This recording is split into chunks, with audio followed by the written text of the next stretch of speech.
Hello everyone, welcome to another tournament report where I took my 2000 point Astra Militarum army list to an 18 person RTT. Due to some transport strikes and illness across a lot of the players, quite a few dropped, including my first opponent where I went from originally a Chaos Demons player to a Chaos Space Marines player to eventually starting off with a Tyranids General, more on that later. Across the 18 players there were 3 Eldari players, 4 Tyranid, 2 Leagues of Votann, a Demons player, 1,000 Suns, 2 Chaos Space Marines, a Black Templar, 1 Tau player, a Death Guard player, and 1 Astra Militarum commander being myself. So my army list had Lord Solar as Warlord attached to a Platoon command squad, also attached to Regimental Attaches, all attached to an Infantry squad with Mortar. Then I have a Sala Creed attached to an Infantry squad, also with Mortar, and then it's Gaunt's Ghost for submission play. I've then got 2 Catagen Jungle Fighter squads, both in Chimeras equipped with double flamers. It's a Basilisks, 2 Medusa carriage batteries, a Lemon Rust Exterminator, 2 Regal Dawns with Oppressor and Pulverizer cannons and also multi-melters, 1 Scout Sentinel and a 5-man Tempestus Scion squad, and very finally a 3-man squad of Bulgrums with Mauls and Shields. General idea was the Dawns to be the heavy-hitting damage dealers, with the Medusas to pick on heavy infantry, whilst the Basilisks slow any down. The Exterminators to stack AP, along with the Fields of Fire stratagem applied via the Mortar in the squad with Sala Creed attached to it, and the rest of the units are there to play the mission and secure objectives. So game 1 was the deployment zone Crucible of Battle, with priority target to score 5 to hold 1, 10 to hold 2, and at the end of game bonus for holding up to 3 objectives. As said, my opponent had a Tyranid army, and I'll mispronounce most of these units, but quite a few big bugs in it. He had a Hive Tyrant, a Neuro Tyrant, a Big Eye Old One, 3 squads of Gargoyles, a Biovore, 2 Carnifexes attached to Old One Eye, 2 Exocrine, a Maliceptor, 3 Neurolictors, 2 Pyrophores, 2x3 Raveners, and 2 individual Ripper Spawns. A ton of individual units, and he put the Gargoyles, Ripper Spawns, and some other units into reserves. For deployment, I had the Regal Dawns neatly tucked into cover, with the Sentinel and Chimera sent moving on to the top objective. I had a Sala and the Medusas on my home objective, and I had multiple units on most objectives, as I knew about the Tyranids once per game battle shock test, so it would ensure I had objectives to order more than 1 unit. The Exterminator Lemon Rust and Bulgrums were deployed centrally, and the second Chimera was floating on my bottom flank.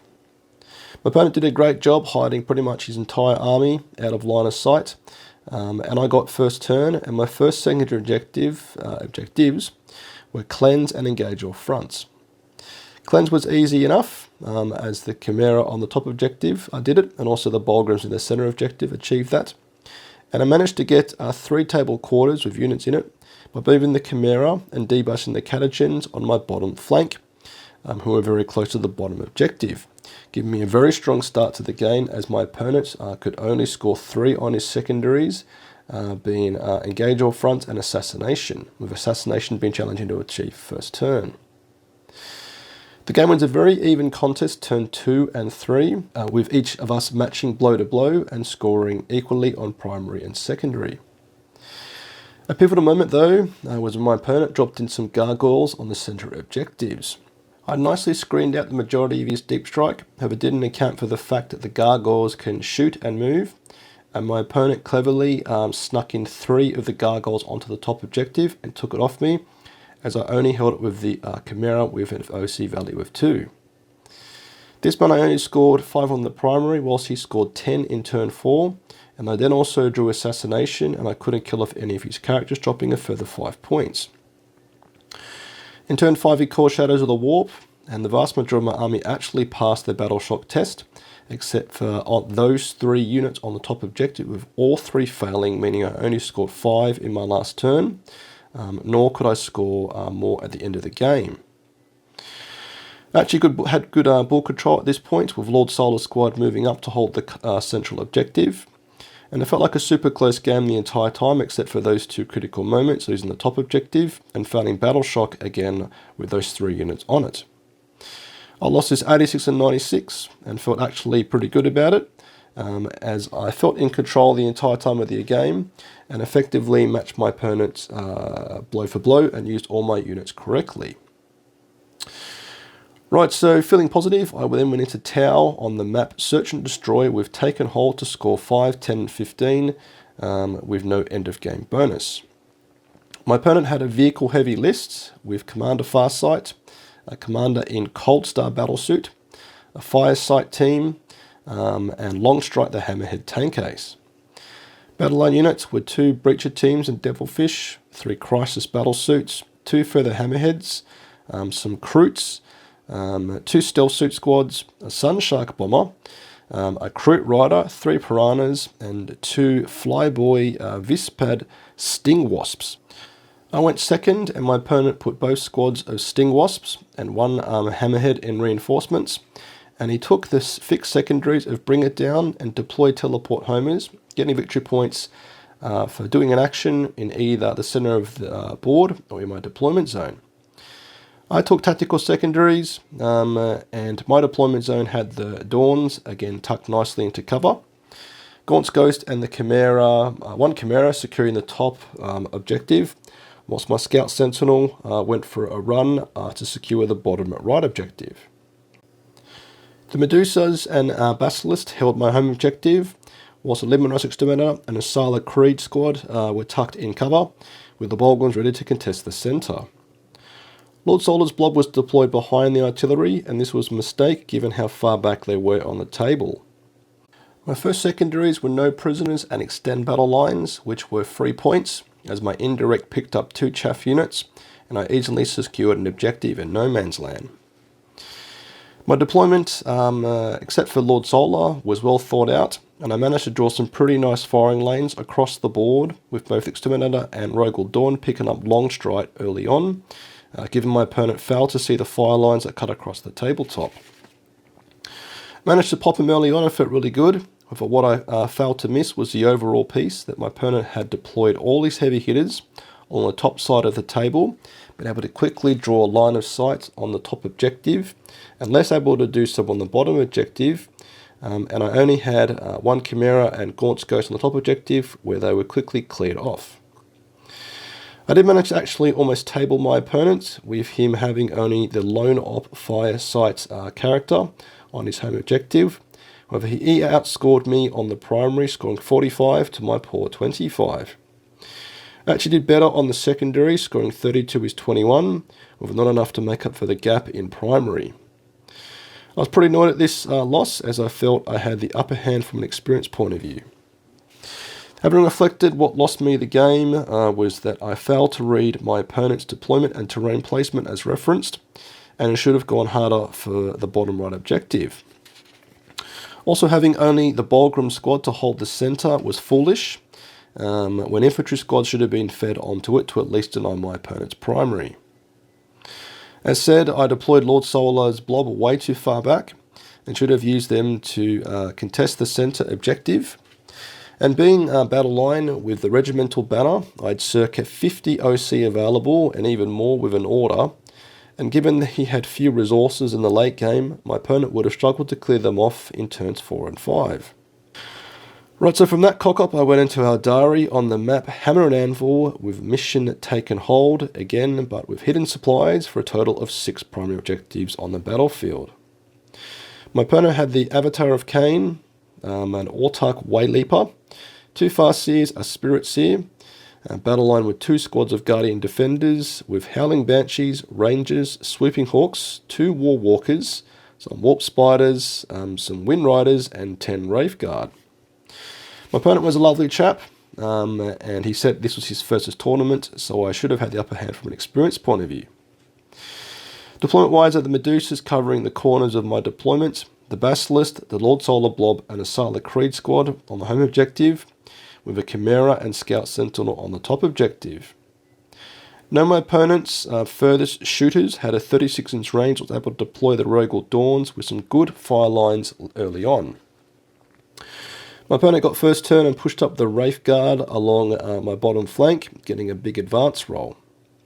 He had attached a Spirit Seer to them, which meant they had lethal hits and were hitting on 3s with their Strength 14 AP4 D6 damage weapons, and their ability meant they could return fire in my turn after being shot at, meaning they were a very formidable threat to deal with. The Spirit Seer also allows them to return one slain model, as well, meaning they're almost impossible to remove.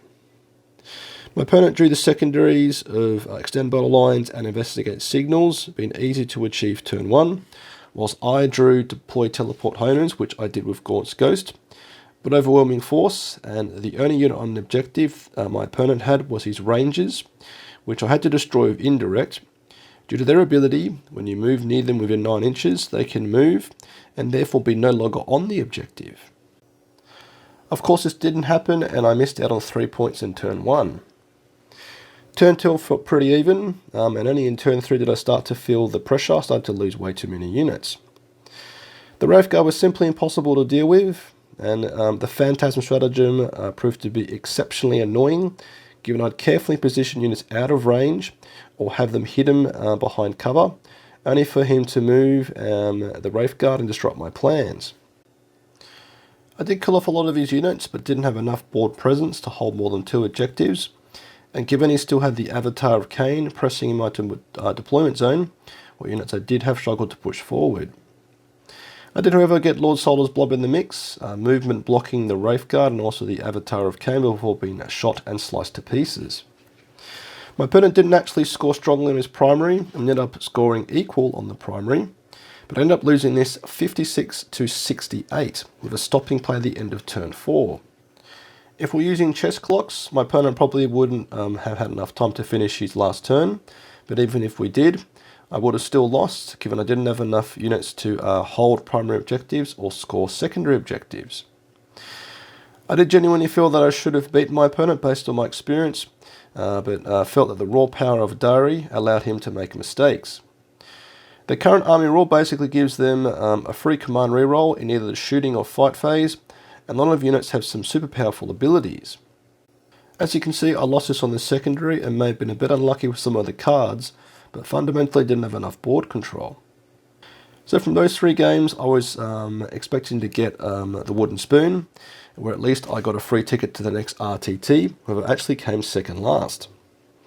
So clearly not a good outing, and doing a terrible job representing Astra Militarum. However, I feel somewhat positive from the experience, given I've taken a few things away from the games. Firstly, I need more infantry squads. My list design in 10th edition has done numerous iterations, bouncing all over the place.